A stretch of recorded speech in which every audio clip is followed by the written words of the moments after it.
After recapturing Babylon, Darius put his focus on attacking the Scythians.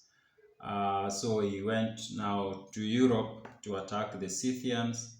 And before he does this, before Herodotus explains how the war went on, he gives us a background about the Scythians. In the previous videos, I've given you some of that background. Now, after he crosses to Europe, he meets several tribes of the Scythians. The Scythians were one big tribe with sub-tribes in it.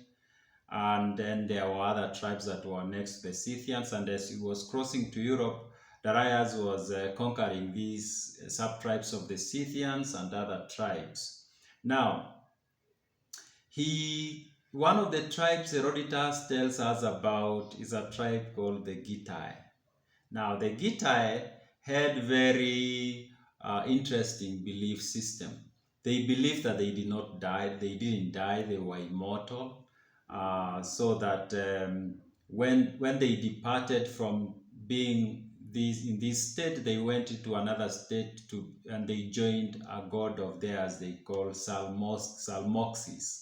Now, Herodotus tells us that the Greeks who lived near the Getae gave him a true story about this Zalmoxis, and they told him that Zalmoxis was indeed a man who used to be alive among the Getae. And this guy, turns out this guy used to be a slave of Pythagoras, the one and only Pythagoras. We know Pythagoras, son of Nesachus. Pythagoras, the guy we know. If you've done any mathematics, you know Pythagoras Theorem, that guy.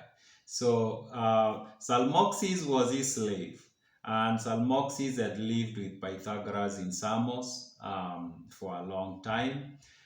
Turns out that the Getae were very uneducated people. That's how Herodotus describes them. When Zalmoxis left that land and he went and he became the slave of Pythagoras, he learned a lot from the Greeks, and he learned, and then after he was let go by Pythagoras, Herodotus tells us that he became very wealthy.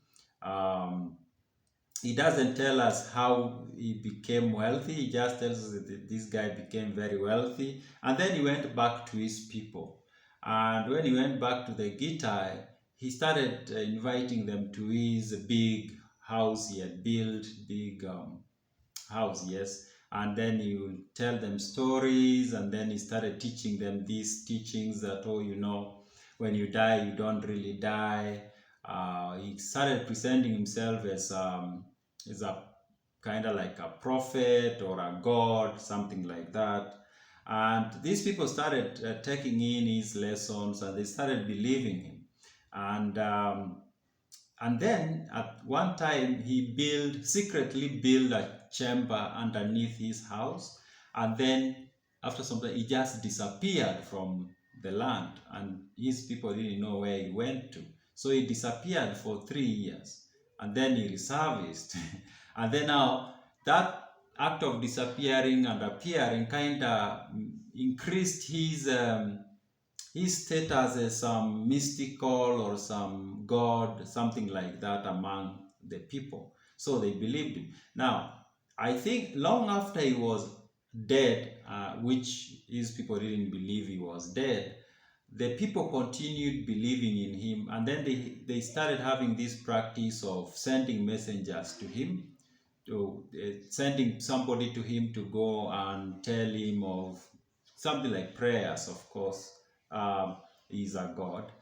But this is how they did it. After, Herodotus tells us it was like maybe every year they'll pick one person, and then they will hold his hands and the legs, and then throw him up, and then below there are 3 spears positioned, and then this person will fall on the spears.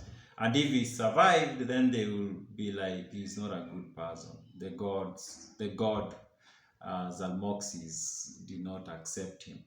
But if he died, then they will be like, yeah, he's gone to Zalmoxis and he will present our prayers to him. Yeah, so so when Darius comes to this tribe, that's the state he finds them in. He finds them having this religion that was founded by Zalmoxis, who Herodotus tells us was a slave of Pythagoras, although Herodotus himself says that this information should not be believed entirely to be accurate. He says there's a possibility that Zalmoxis didn't even meet Pythagoras, or and he also says it's possible that Zalmoxis lived way before Pythagoras lived. So he gives us those caveats.